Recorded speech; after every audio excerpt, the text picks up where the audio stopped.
وزیر اعلیٰ کے پی نے کہا ہے کہ مذاکرات کرنے ہیں تو بانی پی ٹی آئی تیار ہیں۔ بانی کی رہنماؤں سے ملاقات نہ کرائی گئی تو آئی ایم ایف شرائط پر ساتھ نہیں دیں گے۔ واڈیالہ جیل کے باہر میڈیا سے گفتگو کر رہے تھے۔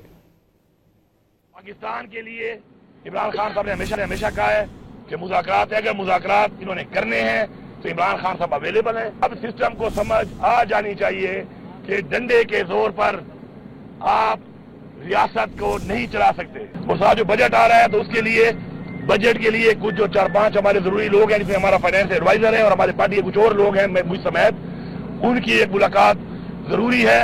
اور اگر یہ ملاقات یہ نہیں کراتے تو پھر آئی ایم ایف کے حوالے سے میں بڑا کلیئر بتا رہا ہوں، تو پھر آئی ایم ایف کی جو ان کی شرائط ہے اس کے اندر ہم ان سے بیٹھیں گے بھی نہیں اور نہ ہم ان سے بات کریں گے، پھر یہ جانے ان کا کام جانے۔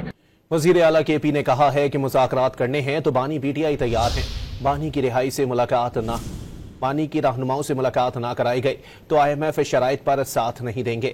واڈیالہ جیل کے باہر میڈیا سے گفتگو کر رہے تھے۔ پاکستان کے لیے عمران خان صاحب نے ہمیشہ کہا ہے کہ مذاکرات ہے، اگر مذاکرات انہوں نے کرنے ہیں تو عمران خان صاحب اویلیبل ہیں۔ اب سسٹم کو سمجھ آ جانی چاہیے کہ ڈنڈے کے زور پر آپ ریاست کو نہیں چلا سکتے۔ اور ساتھ جو بجٹ آ رہا ہے تو اس کے لیے بجٹ کے لیے کچھ جو 4-5 ہمارے ضروری لوگ ہیں، جس میں ہمارا فائنینس ایڈوائزر ہے اور ہمارے پارٹی کے کچھ اور لوگ ہیں مجھ سمیت، ان کی ایک ملاقات ضروری ہے۔ اور اگر یہ ملاقات یہ نہیں کراتے تو پھر آئی ایم ایف کے حوالے سے میں بڑا کلیئر بتا رہا ہوں، تو پھر آئی ایم ایف کی جو ان کی شرائط ہے اس کے اندر ہم ان سے بیٹھیں گے بھی نہیں اور نہ ہم ان سے بات کریں گے، پھر یہ جانے ان کا کام جانے۔